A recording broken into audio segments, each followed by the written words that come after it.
지금 전 지구는 뜨거운 용광로에 들어있는 것 같이 역사 이래 가장 뜨거운 기간을 기록 중에 있는데요. 2023년 6월부터 시작한 전 지구 평균 월 최고 기온이 2024년 7월까지 이어지면서 극한의 이상고온 현상이 북반구의 많은 지역에서 발생하고 있지요. 특히 유럽과 아프리카, 중동 지역은 역사상 가장 뜨거운 2024년을 보내고 있는데요. 미 해양대기청의 미 국립환경정보센터의 과학자들이 주도하고 발행하는 세계 기후에 대한 국제 연례 검토와 미국 기상학회 협의에 실린 기후현황 보고서는 60여 개국의 약 600명의 과학자들이 참여했습니다. 이들은 지구의 기후 지표, 주목할 만한 기상현상 및 육지, 물, 얼음 및 우주에 위치한 환경 모니터링 스테이션 및 기기에 의해 수집된 기타 데이터에 대한 가장 포괄적인 업데이트를 제공해 줍니다.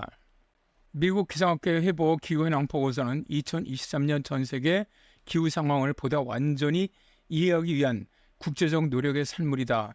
이 보고서는 놀랍지만 잘 활용된 그림을 문서하고 공유한다. 우리는 온난화되는 세상을 경험하고 있으며 그 지표의 영향은 지구 전역에서 볼 수 있다. 이 보고서는 현재와 미래 세대를 위한 또 다른 이정표이다라고 미 국립환경정보센터 국장 데릭 아른트는 말합니다.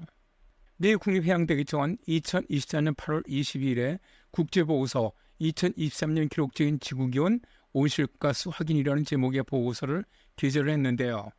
보고서 표지의 배경에 나오는 공장은 독일 찰즈기터에 있는 유럽 최대 철강 생산업체 중 하나인 찰즈기터 AG의 제철소인데요. 이 회사는 이산화탄소를 배출하지 않는 철강 생산에 막대한 투자를 하고 있습니다.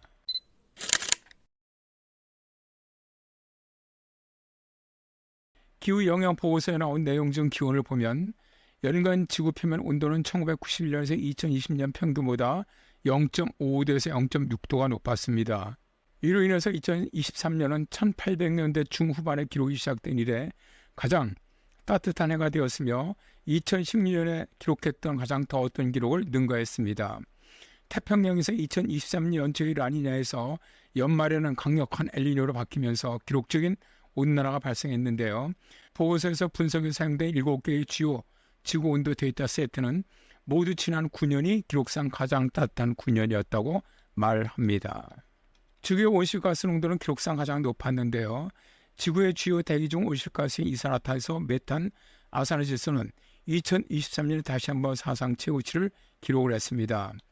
그림에서 좌측에 있는 이산화탄소는 419.3ppm으로 산업화 이전에 비해 50% 이상 증가했으며 가운데 있는 메탄은 1922.6ppb로 산업화 이전에 비해 166%가 증가했고요.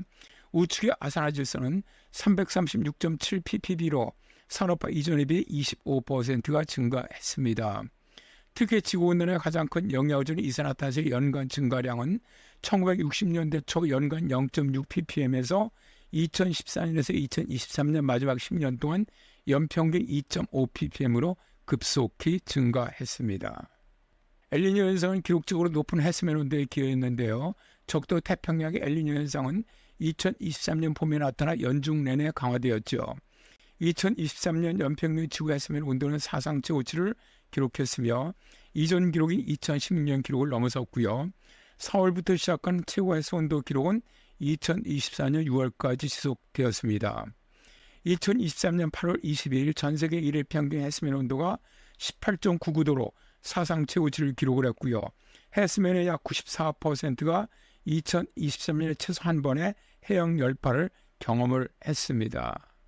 해양 열파는 해당 날 특정 위치에서 최소 5일 동안 기록된 모든 데이터 중 가장 따뜻한 10%의 해수면 온도로 정의가 됩니다.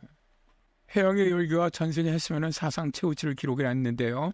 지난 반세기 동안 바다는 오실가스 및 기타 요인에 의해 지구 시스템에 갇힌 잉여 에너지의 90% 이상을 저장했습니다. 해수면에서 수심 2000m가 측정된 전 세계 해양열 함량은 계속 증가하면서 2023년에 새로운 사상 최고치를 기록했고요. 전 세계 평균 해수면은 12년 연속 사상 최고치를 기록했으며 1990년 평균 그러니까 위성 고도에 측정이 시작했을 때보다 약 101.4mm가 높았습니다. 그리고 폭염과 가뭄은 전 세계적으로 대규모 산불을 일으켰는데요.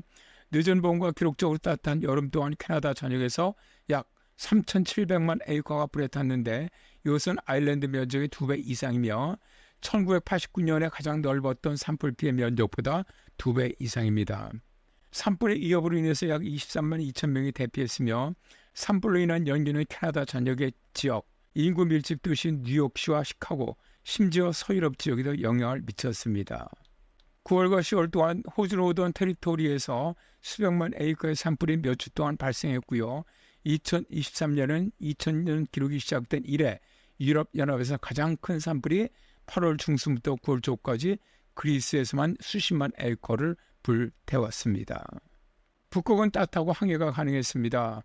북극은 124년 역사상 네 번째로 따뜻한 해를 보냈으며 7월부터 9월까지 여름은 기록적으로 따뜻했습니다.